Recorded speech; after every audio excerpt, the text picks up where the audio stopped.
Hi friends, Assalamu alaikum. Welcome back to Mom's Magic Tamil. இன்னைக்கு இந்த வீடியோல பால் powder வச்சு குலாப் ஜாமுன் எப்படி செய்யறதுன்னு பார்க்க போறோம். வாங்க பார்க்கலாம். ஃபர்ஸ்ட் ஒரு மிக்சிங் பவுல்ல 1 கப் அளவுக்கு பால் பவுடர் எடுத்துக்கோங்க.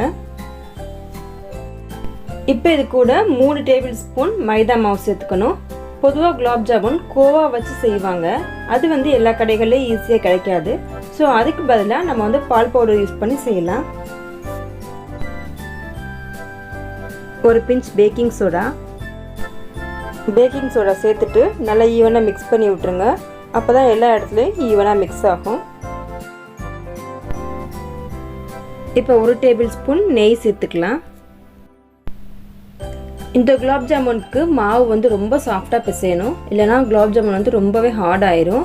ரொம்ப அழுத்தி பிசையக்கூடாது, சாஃப்டாக பிசைஞ்சுக்கணும். இப்போ இது கூட கொஞ்சம் கொஞ்சமாக பால் சேர்த்துட்டு நம்ம நல்ல மாவு மாதிரி பிசைஞ்சுக்கலாம். கையில் ரொம்ப ஒட்ட தான் செய்யும். ரொம்ப ஒட்டுற மாதிரி இருந்ததுன்னா கொஞ்சம் நெய் தடவிக்கோங்க. மாவு பிசைகிறப்ப விரல்களில் தான் பிசையணும். உள்ளங்கை வச்சு அழுத்தி பிசைஞ்சோம்னா குலாப் ஜாமுன் ஹார்ட் ஆயிரும். இப்போ மாவு பிசைஞ்சாச்சு. நம்ம பால்ஸ் ரெடி பண்ண ஆரம்பிச்சிடலாம். மாவு சாஃப்டாக இருக்கணும்.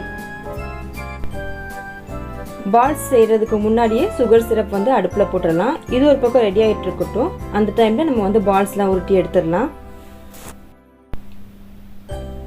சுகர் சிரப் செய்கிறதுக்கு 1 கப் சுகர் அப்புறம் 1 கப் தண்ணி சேர்த்துக்கலாம். தண்ணி அதிகமாக சேர்த்துட்டோம்னா நமக்கு கொதிச்சு அந்த பதம் வர்றதுக்கு டைம் ஆகும். ஸோ 1 கப் மட்டும் சேர்த்துக்கிட்டா போதும்.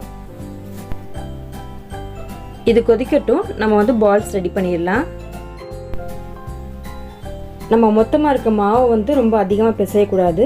ஸோ ஒவ்வொரு பாலாக எடுத்து அதை நம்ம பிசைஞ்சுக்கலாம். விரிசல் இல்லாமல் வர்றதுக்காக உள்ளங்கையில் வச்சு தேய்ச்சிட்டு அதுக்கப்புறமா விரல்களை வச்சு ரவுண்ட் பண்ணுங்க. கண்டிப்பாக கையில் ஒட்டும். கையில் ஒட்டுற மாதிரி இருந்ததுன்னா கொஞ்சம் நெய் தடவிக்கோங்க. நான் இப்போ நெய் தடவிட்டு தான் பண்ணுறேன். எல்லா பால்ஸுமே ஈக்குவல் சைஸில் இருக்க மாதிரி பார்த்துக்கோங்க. அப்போ தான் நமக்கு பார்க்குறதுக்கும் அழகாக இருக்கும். நம்ம பொரிச்சு எடுக்கிறப்பையும் ஒரே மாதிரி வேகும். கிராக்ஸ் எதுவும் இல்லாத மாதிரி உருட்டிக்கோங்க. கிராக்ஸ் இருந்ததுன்னா நம்ம பொரிக்கிறப்ப கண்டிப்பாக அதை வெடிக்க தான் செய்யும். கிராக்ஸ் இல்லாமல் வர்றதுக்காக தான் உள்ளங்கையை வச்சு நல்லா தேய்ச்சிட்டு அதுக்கப்புறமா விரல் வச்சு உருட்டணும். இந்த மாவை நம்ம ஊற வைக்கணும்னு தேவையில்லை. இதை நம்ம கொஞ்ச நேரம் வச்சாலே காஞ்ச மாதிரி ஆயிரும். ஈவன் நம்ம பால் செய்கிறோம்ல அப்போவே இது காஞ்சிரும். அந்த மாதிரி காஞ்சதுன்னா கொஞ்சம் பால் சேர்த்து மறுபடியும் மாவு பிசைஞ்சுக்கோங்க. இப்போ பால்ஸ்லாம் ரெடி ஆயிடுச்சு. இப்போ நம்ம எண்ணெயை காய வச்சுட்டு பொரிக்க ஆரம்பிச்சிடலாம். இந்த பக்கம் சுகர் சிரப்பும் ரெடி ஆயிடுச்சு. சுகர் சிரப்பில் ஒரு 3 ஏலக்காவை இடிச்சிட்டு சேர்த்துக்கிறேன். இதில் ஒரு 2 ட்ராப்ஸ் லெமன் ஜூஸ் விட்டுட்டோம்னா சுகர் சிரப் கிறிஸ்டலைஸ் ஆகாமல் இருக்கும். இப்போ இதை லைட்டாக எடுத்து தொட்டு பார்த்தோம்னா கொஞ்சம் பிசு பிசுன்னு இருக்கணும். அவ்வளோதான் பதம். சிறு கம்பி பதம் வந்தால் போதும். ஒரு கம்பி பதம் வரணும்னு தேவையில்லை. சுகர் சிரப் ரெடி ஆயிடுச்சு. இப்போ நம்ம ஆஃப் பண்ணிடலாம். எண்ணெய் நல்லா ஹீட் ஆயிடுச்சு. இப்போ நம்ம பொரிக்கலாம். பொரிக்கிறப்ப அடுப்பு ரொம்ப மாடரேட் ஹீட்டில் தான் நீங்கள் வச்சுக்கணும். ஹீட் அதிகமாக வச்சிங்கன்னா மேலே மட்டும் கருகிரும், உள்ளே வேகாது. ரொம்ப ஓவர் க்ளோட் பண்ணோம்னா பால்ஸ் உடஞ்சிரும். ஸோ கொஞ்சமாக போட்டு பொரிச்சு எடுத்துக்கணும். இதுவே நீங்கள் பெரிய பெரிய பால்ஸாக உருட்டி இருந்தீங்கன்னா ஒரு 4-5 மட்டும் போட்டு பொரிக்கணும். ஒரு 2 to 3 மினிட்ஸில் கலர் நல்லா ப்ரௌன் ஆகி வரும். அப்போ நம்ம வெளியே எடுத்துடலாம். ரொம்ப வெள்ளையாகவே எடுத்திங்கன்னா உள்ளக்கு வேகாமல் இருக்கும். ஸோ இந்த கலர் இருக்க மாதிரி பார்த்துக்கோங்க. கரெக்டாக இருக்கும். அடுப்பு சிம்லே இருக்கணும்.